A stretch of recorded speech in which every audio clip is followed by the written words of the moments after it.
Hello tout le monde, j'espère que vous allez bien. Je suis ravie de vous retrouver aujourd'hui pour une nouvelle vidéo sur les Sims 4 et on va se retrouver pour un tutoriel comment créer une maison et délimiter des pièces facilement. C'est un tuto que vous m'aviez demandé quand je vous ai proposé des idées de vidéos et du coup j'avais très hâte de vous proposer enfin cette vidéo. N'hésitez pas, pour les personnes qui construisent régulièrement et qui sont habituées de la construction dans les Sims 4, à rajouter tous vos conseils dans les commentaires. Les conseils que je vais donner aujourd'hui sont ceux que j'ai acquis avec mon expérience dans les Sims 4. Maintenant, ils ne sont pas universels et vous avez sans doute énormément d'astuces à partager aux personnes qui débutent dans la construction. Donc n'hésitez pas à proposer tout ça dans l'espace commentaire juste sous la vidéo. La première chose que j'aurais à vous donner comme conseil aujourd'hui, c'est de commencer par des petites maisons. Ici, actuellement, je me trouve sur un terrain 20 par 15 à Oasis Springs. Le fait de commencer sur des petites maisons vous permet tout simplement d'avoir moins de choses à construire, ça fait moins peur et ça permet d'y aller petit à petit sans trop prendre de risques. Le terrain est plus facile à meubler, il y a moins de jardin à créer, la maison est plus petite, donc les espaces sont plus petits. Bref, c'est beaucoup plus facile de se lancer sur un terrain comme celui-ci que sur un terrain par exemple comme la résidence Saguaro que j'ai fait avec vous en vidéo il n'y a pas très longtemps, qui est un terrain 40 par 30 il me semble, ou même un terrain 60 par 60 dans les Sims 4. Je vous conseille vraiment de commencer par des petits terrains. Ça vous aidera à le faire plus facilement, à ce que ça vous fasse moins peur également. Donc commencez petit, ça change vraiment tout. La deuxième chose que j'ai à vous conseiller, c'est de définir un petit peu un style de maison. Et donc pour ça, je vais vous inviter tout simplement à regarder un peu ce qui se passe dans le quartier dans lequel vous souhaitez construire. Donc là, aujourd'hui, moi je me trouve à Oasis Springs et c'est un style Mind Century, un peu rétro, comme ce qu'on peut trouver à Palm Springs en Californie aux États-Unis. Donc je vais m'inspirer de cette architecture-là. Bien évidemment, je vais faire après les choses à ma sauce puisque je reconstruis tous les mondes. Donc l'avantage, c'est que je vais pouvoir un petit peu adapter tout ça. Ici, c'est une maison que j'ai commencé à reconstruire, donc ça permet de commencer à imaginer, envisager le style du quartier et comme ça je sais que chaque maison va être dans ce style-là. Mais pour vous inspirer, je vous invite sincèrement à aller sur Pinterest. C'est une mine d'or en termes d'inspiration. D'ailleurs, dans la barre d'informations, vous pourrez retrouver mon propre Pinterest. J'ai épinglé énormément de dossiers sur les Sims 4, sur les mondes que je suis en train de reconstruire avec des exemples de maisons et d'architecture. Et du coup, aujourd'hui, nous, on va s'inspirer de cette maison que vous voyez à l'écran. Je l'ai trouvée sur Pinterest. J'en ai d'ailleurs trouvé avec différents angles quand j'ai scrollé un petit peu dans la page d'actualité. Donc, je vous les affiche à l'écran. Comme vous pouvez le voir, on est sur un style toujours Mind Century. Ça me permet de voir un petit peu comment est fait la façade de la maison et je vais pouvoir m'en inspirer pour faire le reste de la maison petit à petit. Mais au moins, je démarre la construction avec une base, avec une devanture qui me permet de me dire ok, ça va être l'entrée de ma maison et ensuite je vais pouvoir venir moduler le reste tout autour de cette première idée, de cette première inspiration. Vous pouvez aussi, si vous voulez, c'est quelque chose que j'ai fait déjà pour des constructions pour ma part quand je manquais d'inspiration, c'est taper sur Pinterest des plans de maison et ça permet tout simplement de faire un copier-coller. Ça permet de voir, de se dire ok, ça j'aime beaucoup, je vais pouvoir faire un copier-coller et après évidemment le réadapter au style de la maison, mais ça vous permet aussi de pas faire des pièces qui sont trop démesurées les unes par rapport aux autres. Ça reste au moins cohérent et ça c'est un plutôt bon point quand on débute dans la construction. Maintenant, c'est peut-être pas quelque chose dont vous avez besoin, mais c'est un petit conseil que je vous donne à la volée comme ça qui peut vous aider à améliorer vos constructions. Troisième conseil, et c'est ce qu'on va commencer ensemble tout de suite, c'est commencer par la façade. Avec l'inspiration que je vous ai montrée juste avant, vous voyez que on a quelque chose qui est assez facile à reproduire dans les Sims 4, donc c'est cool, comme ça on va pouvoir tout de suite commencer la construction. Je vais vous laisser la photo à l'écran, comme ça vous pourrez checker. Je pense que nous, on va commencer à 2 carreaux. L'avantage dans les Sims 4, ça c'est un conseil que je vous donnerai juste après, c'est de faire confiance au processus de création, puisqu'on peut tout recommencer à l'infini, donc vraiment faites-vous confiance et de toute façon vous pourrez tout réajuster. Donc pour l'instant on va faire ça, je pense qu'on va mettre une porte de 2 et à côté, on va mettre 2 petites fenêtres. Au niveau de la porte, je vais utiliser celle qui vient avec le pack Heure de Gloire. Je sais qu'elle est dispo en orange et j'ai trop envie d'avoir ce style-là. Voilà, regardez-moi cette porte, comment elle est incroyable. Alors, on va juste rajouter ça ici parce qu'il y a un espèce de petit renfoncement comme ceci sur la photo. Et comme ça, sur les côtés, on va pouvoir mettre des petites fenêtres. Donc, j'hésite.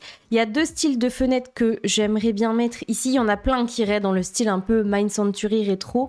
Mais j'aime beaucoup celles qui viennent avec le pack Havre Végétal, je crois. Franchement, elles rendent vraiment bien. J'aime beaucoup ces fenêtres-là. Ou alors, je peux mettre celles qui viennent avec le jeu de base aussi et qui fonctionneraient tout aussi bien pour les personnes qui n'auraient pas ce kit. D'ailleurs, je crois qu'il est gratuit, donc je dis ça, mais vous pouvez l'avoir gratuitement en ce moment sur l'IE App.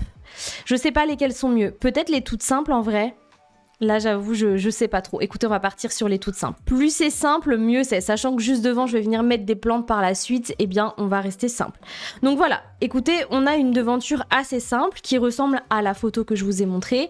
Maintenant, je vais venir améliorer un petit peu tout ça. Donc, on va venir poser les fenêtres qui sont incroyables. Je sais pas pourquoi elles ne sont pas dans le jeu de base, mais ces fenêtres-ci qui viennent avec le pack dans la jungle, qui franchement collent tellement bien au style que je veux donner ici et qui ressemble exactement aux inspirations que je veux, donc ça c'est plutôt cool. Ok, donc ma façade pourrait ressembler à ça. J'ai rajouté ces 2 éléments sur les côtés qui ne sont pas sur la photo pour pouvoir donner encore plus de relief à ma construction, et je vais rajouter 2 plantes qui sont comme sur la photo parce que je trouve que ça rend trop bien pour l'entrée d'une maison et que je vais venir un petit peu réajuster, voilà, comme ceci. Et un petit peu ici également, peut-être de l'autre côté. Voilà, comme ceci. Maintenant que la façade est faite, on va pouvoir passer au conseil suivant.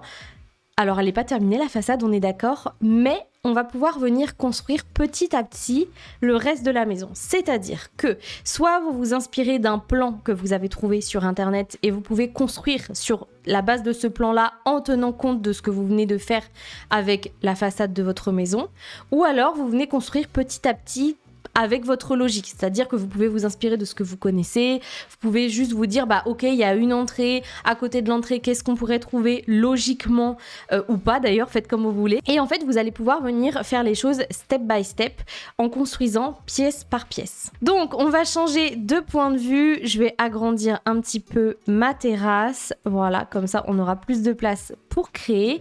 Pour ma part, il y a quelque chose que j'aime beaucoup faire, c'est toujours délimiter les entrées. Alors peut-être que je vais faire une entrée ouverte, mais en fait, je préfère délimiter toutes les pièces et après, je viendrai casser. Donc, on va faire une entrée de cette taille-ci.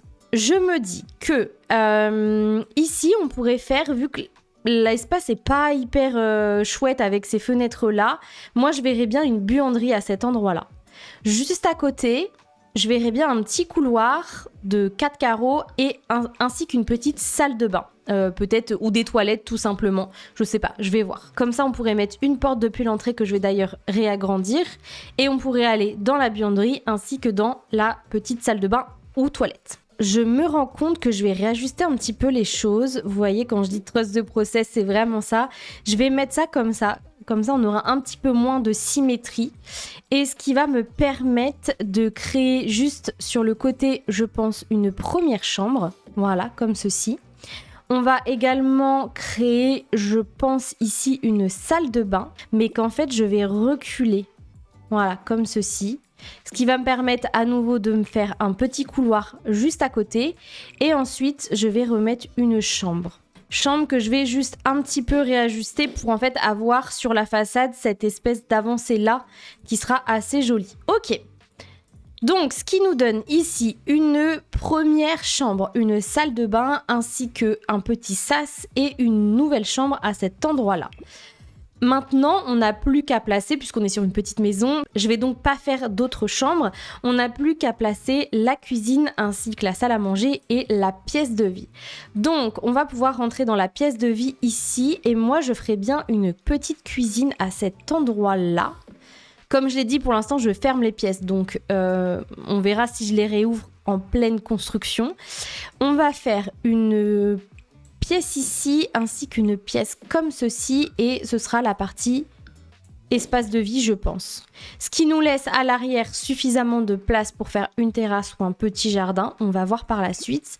Mais voilà ce que ça donne. Je vais pouvoir placer quelques portes à gauche, à droite, donc ici pour aller dans les 2 chambres. On va pouvoir également mettre une arche à cet endroit-là et une autre ici pour aller dans le couloir. Et je pense que toutes les pièces sont bien délimitées. Je vais également mettre quelques spots pour qu'on puisse y voir plus clair. Évidemment, c'est pas les spots que je vais garder dans la construction, mais au moins vous pourrez y voir plus clair. Et d'ailleurs ici, je pense que je vais casser voilà, ce petit coin-là.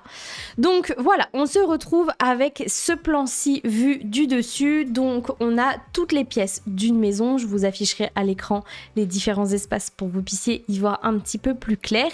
Et en fait, je suis tout simplement venue imaginer les pièces step by step. Je me suis pas dit, ok, je vais imaginer la maison dans sa conception globale, mais je suis venue imaginer pièce par pièce, ce qui me permet de construire la bâtisse de toute cette maison-là, même si elle n'est pas terminée, et ce qui va me permettre tout simplement par la suite aussi de placer mes fenêtres plus facilement. Je sais que, par exemple, à cet endroit-là, c'est une chambre, donc je vais pouvoir placer 2 fenêtres ici, par exemple. Je sais qu'ici, c'est une petite salle de bain ou des toilettes, je vais pouvoir placer soit une toute petite fenêtre, soit ne rien placer du tout. Ça va me permettre, en fait, tout simplement de mieux structurer tout le reste de la maison. Pour délimiter les pièces, comme vous l'avez vu, je suis venue construire de manière assez logique, c'est-à-dire qu'on a l'entrée qui est ici. À côté, je suis venue placer pour moi des pièces qui étaient logiques à côté d'une entrée, mais ça aurait pu aussi très bien être une cuisine, une pièce de vie. Tout dépend de comment vous avez envie de structurer les choses. Mais par contre, je vais pas venir mettre une chambre ici et tout à l'autre côté, une autre chambre ou une laverie qui est, je sais pas moi, derrière une chambre. Je fais vraiment les choses de manière logique pour que ce soit le plus facile aussi quand je serai en jeu avec mes Sims. Autre petite chose que je vous invite à tester fortement quand vous avez du mal à délimiter la taille de vos pièces et que vous avez tendance à faire des pièces trop grandes, c'est tout simplement d'activer la grille en cliquant sur le bouton G de votre clavier. Vous pouvez l'activer ou la désactiver. Ça vous permet tout simplement de voir un petit peu le nombre de places que peut prendre un lit, par exemple, dans une pièce. Ici, je sais que ce sera facile de poser un lit de place ainsi que de table de nuit. C'est une chambre qui n'est pas trop grande. Juste à côté, idem, je pourrais aussi très bien faire une chambre parentale, une chambre d'ado. J'ai vraiment de la place pour mettre un lit, un bureau, une armoire, tout ce qu'il faut dans une chambre. Le fait de placer comme ça des meubles à la volée, il faut pas se prendre la tête sur quel type de meubles vous allez mettre. Ça vous permet tout simplement de structurer peut-être un petit peu mieux vos idées quand vous avez du mal à délimiter vos espaces. Et vous pouvez faire ça pareil pour le salon. Par exemple, je suis dans le salon, je me dis bon ok, j'ai du mal à me projeter avec cette forme de salon. Eh bien faites une pause dans la construction de votre maison. Dites-vous ok, bon bah là je peux très bien mettre un canapé 2 places, je peux en mettre peut-être un autre à cet endroit-là. Et en face, est-ce que j'ai la place d'en mettre un plus grand? Oui, non. Ok, bah j'enlève celui-ci et petit à petit je vais pouvoir venir construire et réadapter mes pièces. Si je vois que je veux un salon un petit peu plus grand parce que en fait j'ai une famille un peu nombreuse et que du coup j'ai envie de rajouter une chambre ou alors que j'ai envie de mettre 2 lits d'enfants dans la même chambre et que j'ai envie d'avoir une pièce de vie plus grande, eh bien je vais pouvoir venir m'amuser un petit peu avec tout ça et réajuster et me dire ok bon bah là mon salon, la taille me convient mieux parce que bah, j'ai testé avec des meubles et je sais que c'est mieux comme ça. En fait c'est à vous de voir en fonction de ce que vous avez envie de créer, mais le fait d'activer la grille et de placer quelques meubles avant même d'avoir fini la maison, ça peut sincèrement vous aider. Donc je vous invite à tester cette méthode. Après avec le temps, on a un peu moins besoin de faire ça. Moi aujourd'hui j'ai plus vraiment besoin, je le fais uniquement quand je suis un peu perdue dans ma construction, mais maintenant ça vient assez facilement. Je sais que par exemple les salles de bain, l'idéal c'est une salle de bain de 6 carreaux minimum, et là par exemple les toilettes, bah, ce sera pratique pour juste des toilettes parce que je vais pouvoir mettre des toilettes ainsi qu'un évier, alors que là bah, je sais que je peux mettre dans cette salle de bain-ci, je peux mettre une douche, un évier et des toilettes. Le dernier conseil que j'aurais à vous donner, c'est inspirez-vous de tout ce que vous voyez dans la vraie vie, de tout ce qui vous plaît. Par exemple, je suis partie en Sicile la semaine dernière. Enfin, au moment où je tourne cette vidéo, c'était il y a 2 jours. Mais au moment où vous voyez cette vidéo, c'était la semaine dernière. Donc, j'ai passé quasiment 2 semaines là-bas. Et l'architecture italienne m'a énormément inspirée. Alors, c'est pas la première fois que je pars en Italie, mais ça m'a remis dans ce mood-là où j'adore l'architecture italienne. J'adore l'ambiance qu'il y a, les constructions. Bref, Bref, j'aime énormément ça et je me dis ok, ça pourrait être cool par exemple de m'inspirer de ce que j'ai vu pour la construction de Tartosa par exemple, qui est pour moi clairement inspiré de l'Italie et des petites villes un peu bord de mer italiennes. Donc j'ai trop envie de m'en inspirer pour mes constructions. Je vais m'en inspirer pour créer tout ça. Et dernière petite chose que j'ai à vous dire, c'est de vous faire confiance. Je sais que des fois, construire peut paraître vraiment fastidieux, mais faites-vous confiance. C'est-à-dire que quand vous commencez, vous avez une idée, allez jusqu'au bout des choses. N'abandonnez pas dès que ça ne vous plaît pas. Continuez, allez au bout de votre idée et une fois que vous allez au bout et que vous vous rendez compte que, bon, ok, non, ça ne vous convient vraiment pas, eh bien, vous recommencez. L'avantage dans les Sims, c'est qu'on peut toujours recommencer à l'infini comme on veut. Donc c'est vrai que des fois, on y passe un petit peu de temps sur nos constructions, surtout au début, mais faites-vous confiance, testez des choses, allez au bout de vos idées et faites confiance au processus. Alors c'est sûr qu'au début ce sera pas très très beau, c'est-à-dire que ça va peut-être ressembler à rien. Là par exemple ma maison, ça reste une coquille assez vide, on a délimité les pièces mais j'ai rien mis, j'ai pas mis de bâtiment, j'ai pas mis de fleurs, j'ai pas mis de plantes, il n'y a pas encore ce petit charme que j'aime beaucoup dans les maisons de ce style-là, mais ça va venir en fait, je suis en train de construire petit à petit et si ça me plaît pas, et ben je vais pouvoir, si j'ai envie peut-être enlever ce truc-là, tout simplement, et faire un renfoncement dans un autre sens, ou peut-être enlever ce truc-là. L'avantage dans les Sims 4, c'est que la construction est extrêmement facile. Créer des pièces n'a jamais été aussi simple que dans cet opus-là, et vraiment le mode construction dans les Sims est juste incroyable. Donc je vous invite à vous faire confiance, à expérimenter, à ne pas chercher à ce que ce soit parfait tout de suite, mais juste faire les choses dans l'ordre, et vous verrez qu'avec un peu d'expérience, ce sera de plus en plus facile, et vous allez prendre de plus en plus de plaisir à créer vos maisons. Bon, et avec la magie du montage, j'ai aménagé une ou deux pièces pour que vous puissiez un petit peu vous rendre compte de comment on peut aménager des espaces comme ça suite à la délimitation des pièces et que vous puissiez un petit peu mieux vous projeter. Donc j'ai juste fait ça assez rapidement, hein. On n'est pas sur une maison énorme qui est complètement aménagée, mais au moins la pièce de vie. Donc là, comme vous voyez, l'entrée est ici. J'ai juste mis un petit paillasson histoire qu'on puisse bien comprendre comment sont délimitées les pièces.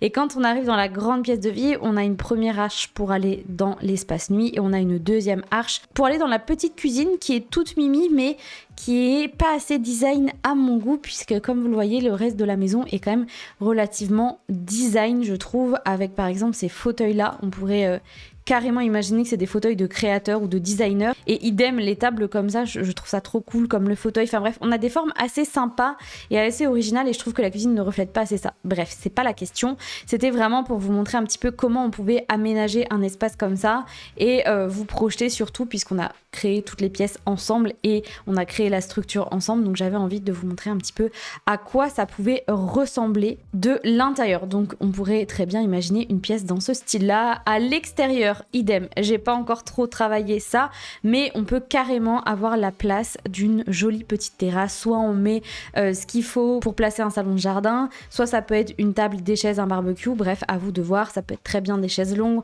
On peut aussi rapetissir un petit peu la piscine pour avoir plus de place.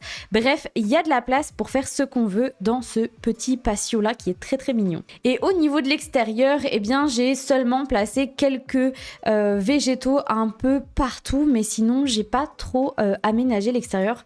Alors déjà de 1, j'ai besoin de m'améliorer sur les extérieurs, et aussi parce que je me suis juste inspirée de ce qu'il y avait autour, et c'est vrai qu'il y a un petit peu de végétation à gauche à droite, donc ça me permet de me dire ok, bon là je vais placer juste 2 petits parterres de plantes, et de l'autre côté j'ai uniquement placé un palmier par ici, et à cet endroit là j'ai placé les arbres qu'on trouve un petit peu partout. Donc je pense que je rajouterai encore des petites choses. De toute façon cette maison est amenée à évoluer, je vais continuer de la créer de mon côté et je vous la partagerai dès qu'elle sera terminé, mais voici à quoi ça peut ressembler. Et dites-vous qu'on est parti uniquement de cette façade là et qu'on est venu construire petit à petit le reste des pièces. Donc c'est bien la preuve que en y allant étape par étape, en construisant d'abord la façade, ensuite les pièces à l'intérieur, ensuite la délimitation et ensuite potentiellement poser des meubles, on peut réussir à créer un joli univers, une jolie maison sans trop se prendre la tête. Donc n'hésitez pas à revenir sur cette vidéo si jamais vous avez besoin de construire une maison step by step. Tous les conseils sont mentionnés à l'intérieur.